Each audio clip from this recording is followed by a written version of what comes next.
지금 요한복음은 복음에 보면은 예수님께서 자신을 가리켜서 나는 뭐뭐이다 라고 이렇게 7번을 말씀하셨습니다. 그래서 12월 성탄을 맞이해서 이렇게 기다리고 준비하면서 예수님은 어떤 분이신가에 대해서 당연히 다 알고 계시겠지만은 성탄절을 준비하면서 또 기다리면서 예수님에 대해서 함께 좀 살펴보려고 하는 시간을 갖습니다. 그래서 지난주에는 나는 생명의 떡이다 말씀드렸고, 오늘은 나는 생명의 세상의 빛이다 라는 내용들을 가지고, 그럼 빛이신 예수님이 어떠한 분이시고 또 그것이 어떤 의미가 있는지를 오늘 같이 함께 좀 살펴보도록 하겠습니다.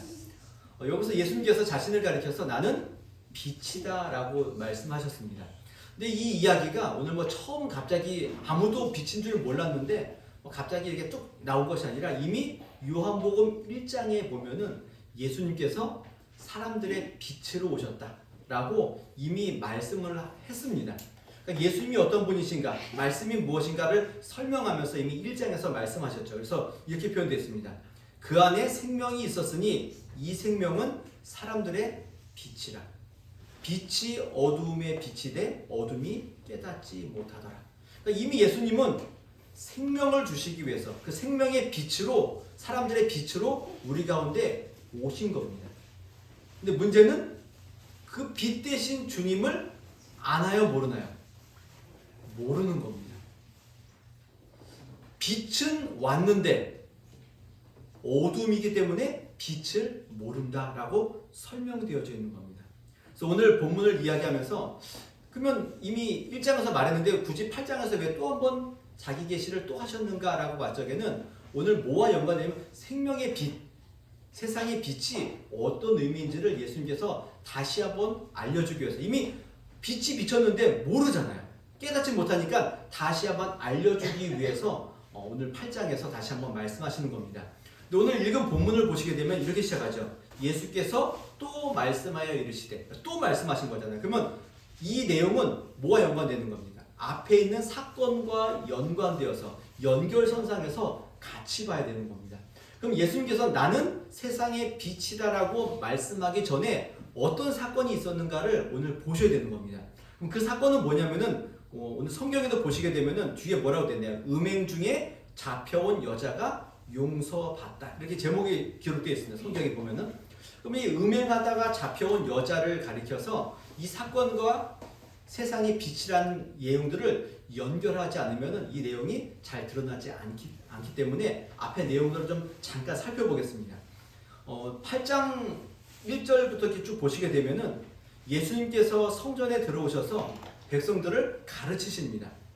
그러면 가르치시면은 사람들이 듣고 배우면 되는데, 일반 백성들은 가르침을 듣고 배우려고 하는데 배우기를 싫어하는 사람들이 있습니다. 누구냐면은 서기관과 바리새인들입니다. 이들이 예수님께 찾아와서 이야기하죠. 가르침을 받으려고 그들에게 나름 자기들은 가르침을 받기 위해서 온 것처럼 포장해서 옵니다. 그래서 이렇게 얘기하죠. 선생님, 이렇게 얘기하면서 이 여자가 간음하다가 현장에서 잡혔습니다. 선생님이라는 이야기는 내가 당신에게 가르침을 받겠다는 의미인 거죠. 그러면서 현장에서 잡힌 여자를 데리고 온 겁니다. 그러면서 이야기하죠. 이럴 때 모세는 여자를 돌로 치라고 명하셨는데 선생님은 어떻게 하시겠습니까? 이게 정말 물어보는 건가요? 정말 가르침을 받기 위한 대답인가요? 답은 가지고 있습니까? 안 가지고 있습니까? 자기들이 가지고 있죠. 현장에서 잡힌 여자를 데리고 와놓고 모세는 돌로 치라고 얘기했습니다. 그럼 그렇게 하면 되잖아요. 그런데 그렇게 안 하고 뭘 묻는 겁니까? 예수님께 어떻게 하면 좋겠습니까? 라고 묻는 겁니다. 굉장히 교만하고 거만한 사람들인 거죠. 가끔 세상에도 보게 되면은 어떤 선생님들이나 누군가에게 질문을 할 적에 정말 몰라서 질문하는 경우가 있고, 자신은 답을 알고 있는데 너가 이 답을 아는지 모르는지 묻기 위해서 물어보는 질문들이 있습니다. 그렇죠. 그때는 정말 그 사람에게 배우기 위해서가 아니라 너가 정말 선생으로 자격이 있는지 없는지 시험하기 위해서 물어보는 그런 경우들이 있는 겁니다. 근데 오늘 이 서기관들과 바리새인들은 그런 차원을 훨씬 뛰어넘어서 이것을 통하여서 예수님을 고발하기 위해서 이야기한 겁니다. 왜냐하면 예수님의 가르침 가운데 가장 중요한 가르침은 뭐였나요? 사랑이죠. 사랑이죠. 근데 지금 현장에서 가늠하다 잡힌 여인이 왔을 적에는 율법을 가지고는 어떻게 되나요? 돌로 쳐 죽여야 되죠. 근데 예수님은 율법이 아니라 사랑을 강조하시기 때문에 뭐라고 말씀하셔야 되나요? 용서해라. 이게 맞잖아요. 그렇죠? 근데 용서해라 그러면은 예수님이 뭘 어긴 거죠? 율법을 어긴 거기 때문에 약간 어떻게 보면은 답을 내리기 어려운 상황에 있는 겁니다. 이것을 고발하기 위해서 서기관들과 바리새인들이 예수님께 질문하는 겁니다.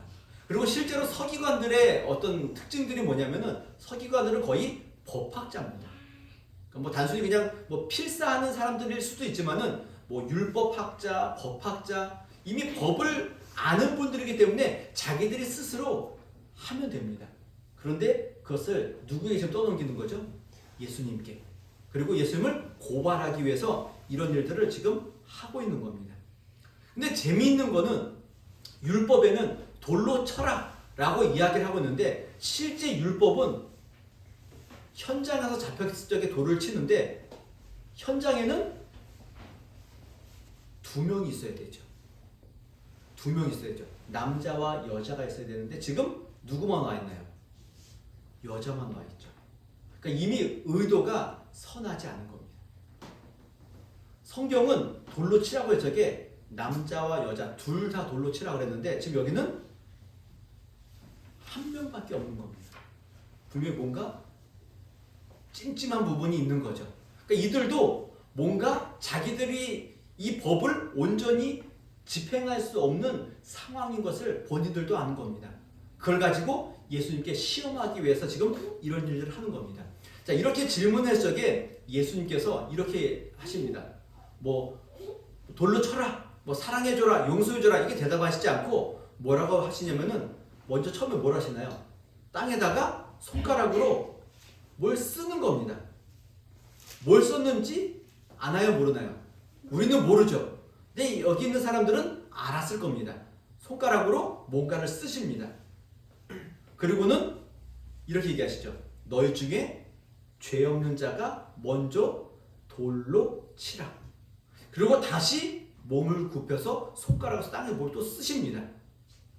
그러니까 거기 있는 사람들이 양심의 가책을 느껴서 어른부터 아이까지 하나씩 다 나가는 겁니다.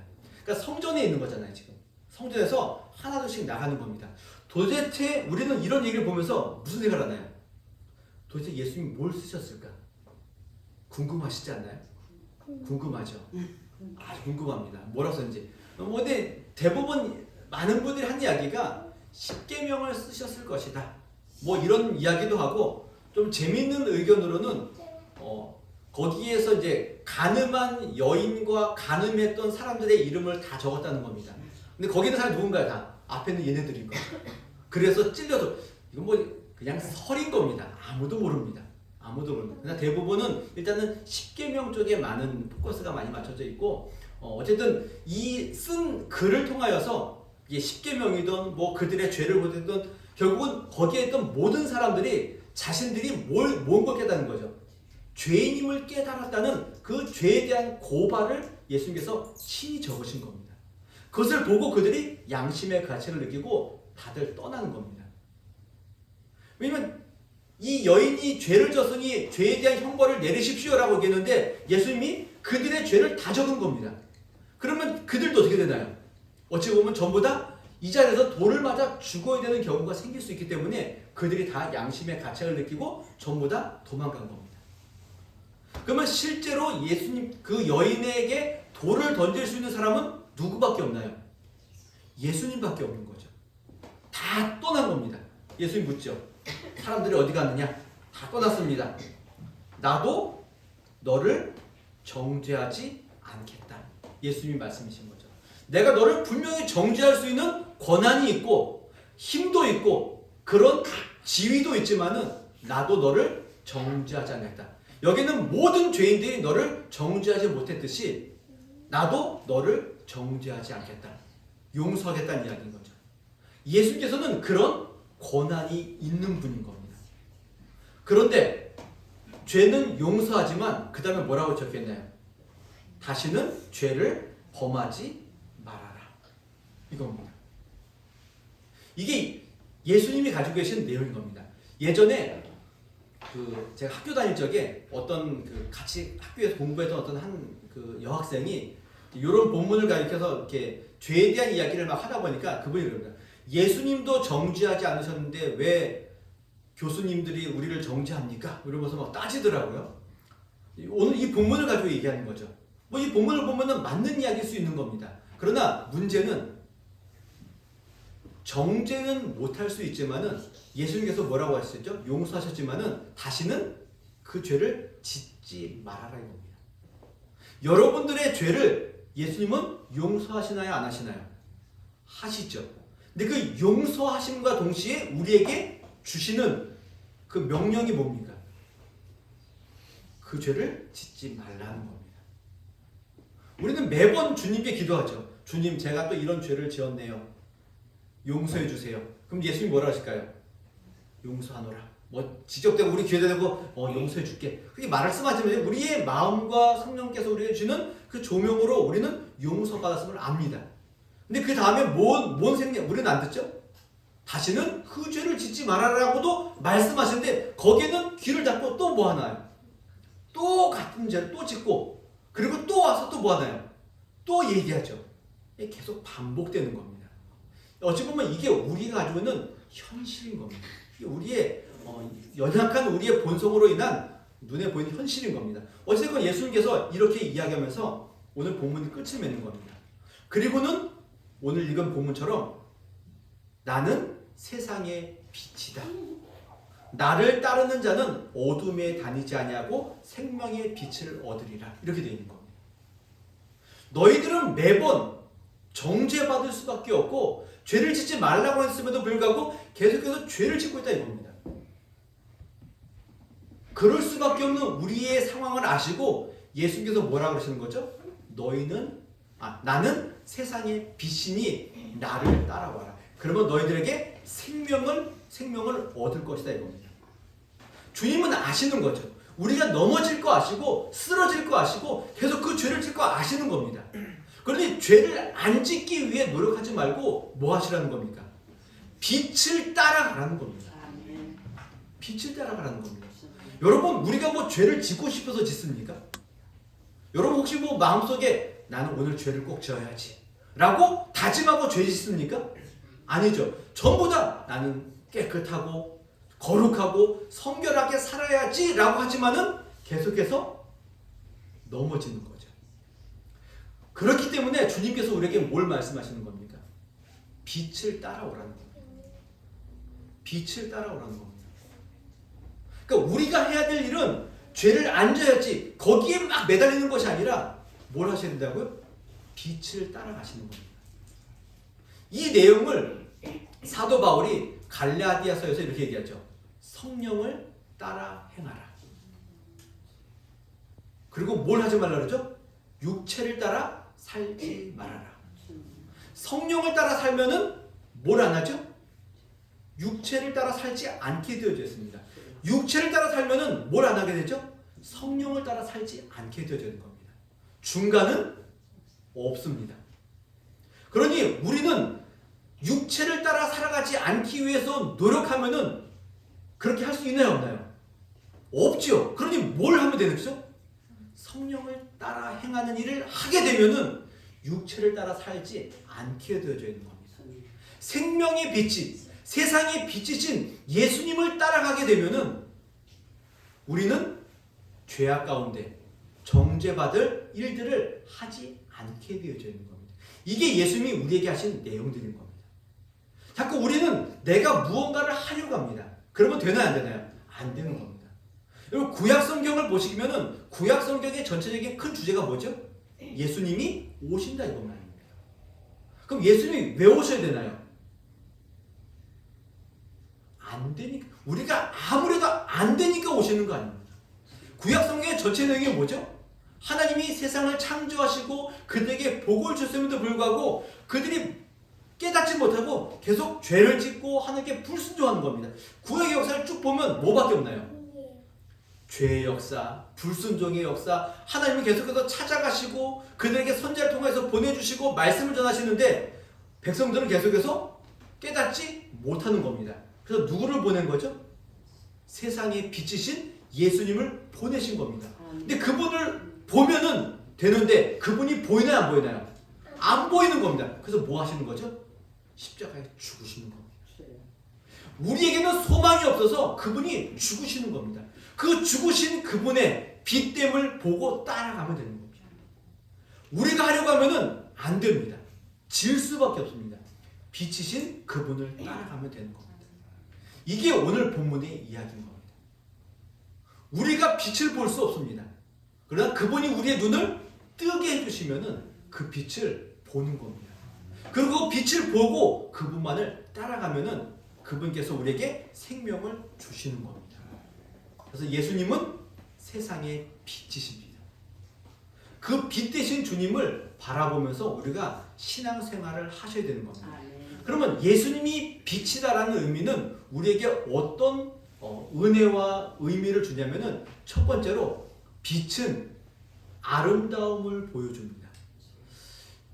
이 주변에 우리 이렇게 주변에 보게 되면은 요즘에 그 저녁에 빛을 이용해서 보여주는 건물들이 굉장히 많죠. 지금 송파구 저기 석촌호수에 보면은 제가 갑자기 이름이 무슨 그 축제 이름이 기억이 안 나요. 그 조명들을 이렇게 막 비춰가지고 루미나리아가 그거를 하죠. 이게 뭡니까? 빛이죠. 빛을 막 조명을 막 달아가지고 그곳을 아름답게 하는 겁니다. 근데 낮에 가면 그 느낌이 있나요, 없나요? 없습니다. 없습니다. 지금 저희도 지금 앞에 보면은 성탄절 트리가 딱 있잖아요. 근데 지금 빛이 다 들어오니까 이 트리가 별 티나요, 안 나나요? 안 나죠. 근데 요거 하얀 것만 딱 끄면요 분위기가 싹 달라집니다. 빛은 그런 효과가 있습니다. 그러니까 예수님의 빛 대신 예수님을 보게 되면은 그 빛을 통해서 이 세상을 보면은 세상이 어떻게 될까요? 아름다운 겁니다. 아름다운 겁니다. 평상시에는 아름답나요? 안 아름답습니다. 빛을 통해 보면은 아름다운 겁니다. 아름다운 겁니다.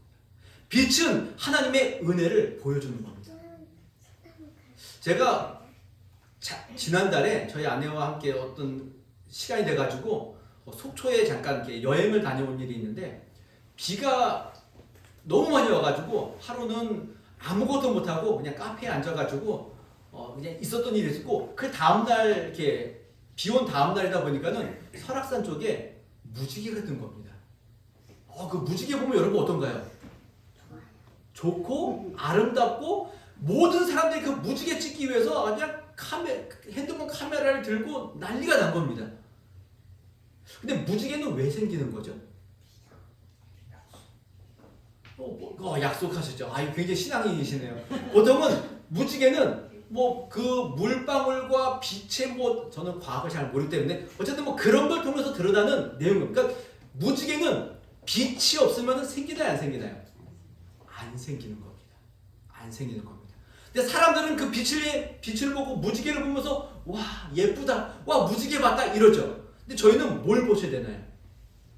하나님의 약속과 그 약속을 통한 하나님의 아름다움을 보셔야 되는 겁니다. 세상 사람들은 무지개를 보면서 사진 찍지만은 우리는 무지개를 보면서 뭘 보나요?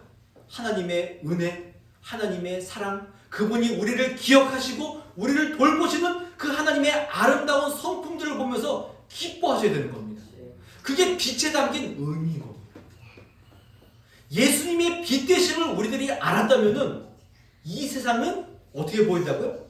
아름다움밖에 보이지 않는 겁니다. 무지개를 보고도 아름답고 저 사람을 보고도 아름다운 겁니다. 모든 것이 아름답습니다. 이게 빛 대신 예수님을 우리가 만났을 적에 일어나는 생명인 겁니다. 두 번째는 예수님의 빛 되심은 우리에게는 참된 지혜와 지식을 밝혀 보여줍니다. 그러니까 많은 철학자들이 어떤 그 깨달음을 이야기할 적에 빛을 보았다라는 이야기를 합니다. 그렇죠? 많이 들어보셨죠? 그러면 예수님의 빛 되심은 믿는 자들뿐만 아니라 믿지 않는 모든 사람들에게도 그 빛이 비춥니다. 그래서 이 세상이 가지고 있는 그 발명품이라든가 예술이라든가 이 모든 것들이 다 누구로부터 온 겁니까? 빛 대신 주님으로부터 나온 겁니다. 예수님은 믿는 자들만의 예수님이 아니라 믿지 않는 사람들에게도 빛을 비추어줘서 그들이 지혜를 가지고 무언가를 행동하게 하는 겁니다. 그래서 우리가 이 세상에 보면은 뭐 핸드폰 보면 너무 편리하잖아요. 그렇죠? 근데 그 그들에게 그 핸드폰을 만들 수 있는 지혜와 지식을 주신 분이 누굽니까? 주님이시라고요. 주님이시라고요. 주님은 믿는 자들과 믿지 않는 자들에게, 악인과 의인에게 똑같이 빛을 주시고 비를 내리시는 하나님이신 거예요. 그 빛 대심이 이렇게 드러나는 겁니다. 그래서 우리는 세상 사람들의 어떤 지혜와 멋진 내용들을 보면서 배합할 필요가 없는 겁니다. 그들도 예수님의 빛을 통하여서 이 일들이 일어났구나. 그들을 보면서 주님의 은혜와 참된 지혜를 생각하셔야 되는 겁니다. 이게 두 번째 내용입니다. 세 번째는 어두움을 밝힙니다. 어두움을 밝힙니다. 이게 오늘 사실 본문에 남긴 가장 중요한 내용이 여기에 있습니다. 세상의 빛이신 주님은 이 세상의 어두움을 드러내는 데 있습니다. 어두움은 사실 이걸 참 표현하는 것 자체가 웃기긴 합니다. 어두움이 왜 어두움입니까? 빛이 왜 빛입니까? 이거를 설명하는 게 쉬운가요? 어려운가요? 어렵죠. 어두움은 그냥 안 보이면 어두움이고 보이면 빛인 겁니다. 이거를 어떻게 설명할 길이 없습니다. 그런데 예수님의 빛 되심은 우리가 설명하셔야 됩니다. 설명하셔야 됩니다. 요한복음 1장에 보면은 예수님의 그 생명의 빛을 쭉 설명하면서 바로 누가 나오냐면 세례 요한에 대한 이야기를 하죠. 세례 요한은 뭐 하는 사람인가요? 빛을 증거하는 자입니다. 그럼 빛을 어떻게 증거하실 겁니까? 여러분 이 빛을 어떻게 증명해내실 겁니까? 뭐 과학자들은 이야기하겠죠. 뭐 전기로 뭐 어떻게 뭐 설명. 우리는 증명할 길이 없습니다. 빛은 뭐 하는 거죠? 그냥 보는 겁니다. 그냥 보이는 겁니다. 모든 것들을 밝히 드러내는 것이 빛인 겁니다. 특히 어두움을 비추는 겁니다. 창세기 1장에서도 이미 처음에 시작하셨죠. 땅이 혼돈하고 공허하며 흑암이 깊음 위에 있고 하나님의 영은 수면 위에 운행하시니라. 그리고는 하나님께서 제일 먼저 뭘 만드시죠? 빛이 있으라 이겁니다. 이 세상의 혼돈과 공허함과 어두움을 빛으로 밝히셔서 이 모든 것들을 아름답게 하시는 겁니다. 빛은 그런 역할인 겁니다. 예수님의 빛 되심은 이 세상의 어둠을 밝히는 데 있는 겁니다. 밝히는 데 있습니다. 그런데 타락한 인생들은 어두움 가운데 빛이 비춰지면은 자신의 어두움을 드러내지 않고 어떻게 하나요? 숨기는 겁니다. 숨기는 겁니다. 숨어버리는 겁니다. 제가 어떤 만화인지 기억이 나지 않는데 어떤 만화에 보니까 어떤 주인이 방에 있다가 이렇게 밖에 있다가 뭔가 이 방 안에 뭔가 무슨 소리가 들리는 겁니다. 그래서 불을 딱 켰더니 아무것도 없습니다. 불을 껐더니 또 소리가 들립니다. 불을 켰더니 또 아무것도 없습니다. 불을 끄면 뭐가 움직일까요? 거기에 바퀴벌레들이 움직이는 겁니다. 그러다가 불을 딱 켜니까 바퀴벌레들이 다 숨어버리는 겁니다. 이해되시나요? 예수님의 빛 되심은 이런 겁니다. 우리는 보통 예수님의 빛 되심, 예수님의 그 복음, 은혜, 세상 사람들 안 믿는 거 보면 어떻습니까? 안타깝죠. 안타까운 겁니다. 그런데 그들은 왜 주님을 보고 피할까요? 어둠이기 때문에 그렇습니다. 빛이 비추었음에도 불구하고 깨닫지 못하고 어둠이기 때문에 자꾸 도망가는 겁니다. 도망가는 겁니다. 세상 사람들이 믿는 여러분들을 별로 좋아하지 않습니다. 왜 그럴까요? 그 옆에 가면은 자신들의 어둠이 드러나기 때문에 그렇습니다. 드러나기 때문에 그렇습니다. 제가 가끔 저희 친구들 얘기를 제 친구들이 이런 얘기하면 싫어하긴 할 텐데 저희 친구들이 교회 안 다니는 친구들이 무리가 있습니다. 그런 여러 가지 이야기를 하다 보면은 한 친구가 저한테 그런 얘기를 해요. 야, 너의 도덕적인 기준으로 우리를 평가하면 안 된다. 이렇게 얘기하는 겁니다. 그 얘기는 뭔가요? 네가 얘기하는 대로 난 살고 싶지 않다는 거죠. 그 얘기를 하는 겁니다. 그리고는 다시는 그런 얘기 하지 않습니다. 왜냐하면은 그 친구가 불편해하니까요. 사실 그런 불편하더라도 계속 이야기를 해야 되긴 하지만은 어쨌든 싫어하는 겁니다. 그 왜 그럴까요? 제가 부담스러운 거죠. 자신의 어두움과 자신들의 그 죄악이 드러나기 때문에 싫은 겁니다. 빛은 이런 겁니다. 그렇다고 제가 빛이다 그런 얘기 하는 게 아닌 겁니다. 주님이 빛이십니다. 그 빛 대신 주님은 우리에게 그런 이야기를 하는 겁니다.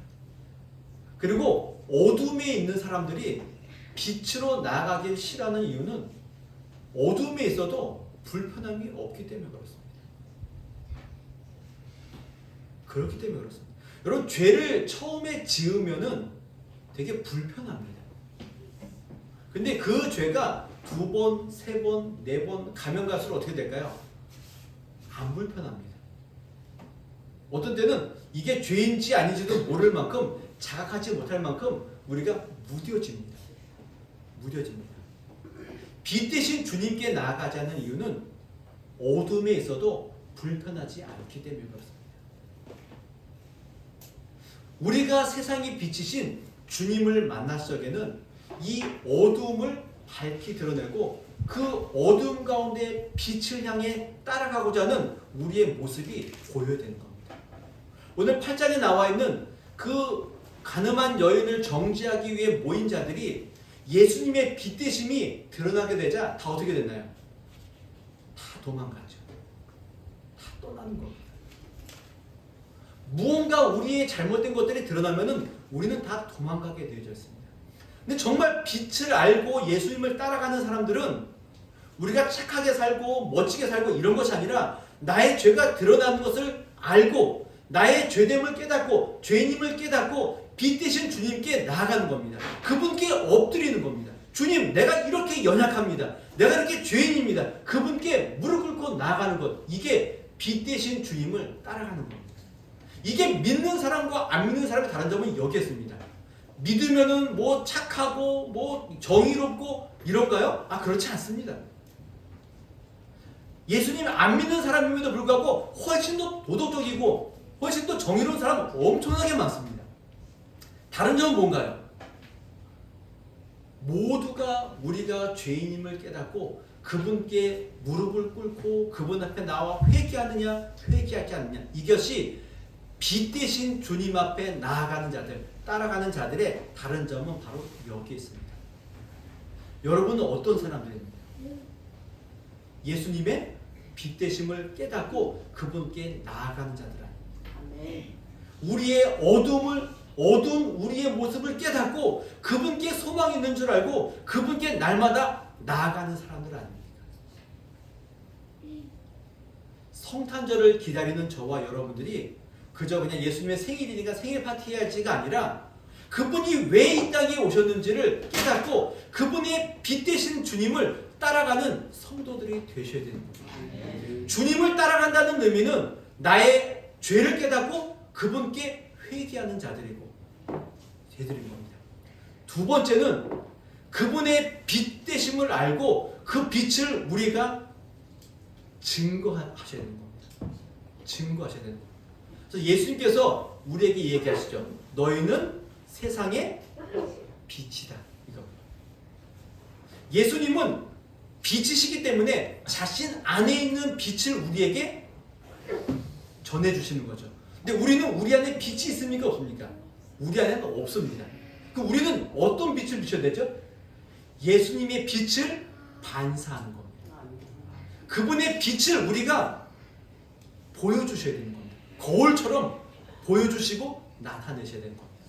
그래서 그 빛을 계속 쳐다보고 따라가지 않으면 우리 안에 있는 보배이신 빛 대신 주님이 우리 안에서 드러나지 않는 겁니다. 우리는 그 일을 하셔야 됩니다. 이 세상 사람들은 빛이 무엇인지 모르는 어두운 자들이기 때문에 자꾸 주님을 보려고 하지 않습니다. 그럴 때 우리가 그 빛됨을 보여주셔야 되는 겁니다. 그래서 고린도후서에 보면은 사도 바울이 이런 이야기를 합니다. 그 하나님께서 예수 그리스도의 얼굴에 있는 하나님의 영광을 아는 빛을 우리 마음에 비추셨느니라. 그 빛을 비추셨기 때문에 우리가 그분을 바라보는 것이고 따라가는 것이고, 또 그 빛이 우리에게 비춰졌기 때문에 우리도 그들에게 그 빛을 나누어주고 증거하고 보여주는 삶을 살아가셔야 되는 겁니다. 내가 주님을 따라가지 않으면은 우리 안에 있는 빛을 그분 많은 세상 가운데 보여줄 수 없는 겁니다. 예수님이 세상의 빛이라고 해서에는 그분을 따라가고 그분의 빛을 우리가 반사하여 보여주고 증거하는 데까지 가셔야 되는 겁니다. 여러분 안에 빛이 정말 계십니까? 그 빛을 증거하기 위한 빛이 우리 안에 정말 있냐 이겁니다. 우리의 빛은 예수님밖에 없습니다. 내 안에 있는 내가 스스로 가지고 있는 의로움의 빛을 비추지 마시고 예수님이 우리의 빛인 줄 알고 그 예수님을 따라가며 그 빛을 잘 비추어 주시는, 모든 어둠을 밝히시고 모든 죄를 용서하시는 주님의 빛을 보여주시는 성도들이 되셨으면 좋을 것 같습니다. 오늘 8장에 나와 있는 세상의 빛에 대한 이야기를 쭉 이야기하면서 마지막 장면이 뭐로 끝나냐면 이렇게 끝납니다. 요한복음 8장 20절에 보면은 이 말씀은 성전에서 가르치실 때 헌금함 앞에서 하셨으나 잡는 사람이 없으니 이는 그의 때가 아직 이르지 아니하였습니다. 자, 나는 세상의 빛이다라는 이 말씀을 어디서 하셨다고요? 헌금함 앞에서 하신 겁니다. 이게 의미가 있습니다. 왜냐하면은 이 서기관들과 바리새인들과 이 유대인들은 자신들의 그 빛, 자신들의 의를 뭐로 본 겁니까? 헌금으로 본 거지. 헌금으로 본 겁니다. 내가 이만큼 11조했다? 내가 이만큼 구제했다? 내가 이만큼 헌금했다? 이것이 자신들의 빛인 겁니다. 제가 이 얘기를 왜 드리냐면 우리도 믿는 자들의 빛이 주님이셔야 되고 주님의 의로움이셔야 되고 주님의 영광이 되셔야 되는데, 혹시 우리가 나의 의와 나의 헌신과 나의 봉사와 나의 어떤 것들이 우리의 빛으로 나타내고 있지 않는가 보시라 이겁니다. 교회와 성도의 빛은 우리가 무엇을 얼마나 했는가가 아니라 나를 용서하시고 나를 사랑하시고 나를 아끼시는, 어둠 가운데 있는 나에게 찾아오신 빛 대신 주님, 이거밖에 없는 겁니다. 이 사실을 깨달으시고 우리가 성탄절을 준비하면서 성탄절에 주님의 은혜와 사랑을 나눠주는 자답게 주님의 빛 되심을 증거하고 나누어주시는 그 길을 잘 걸어가시는, 세상의 빛 대신 주님을 증거하는 세상의 빛인 성도들이 되시기를 주님의 이름으로 부탁을 드리겠습니다. 아멘.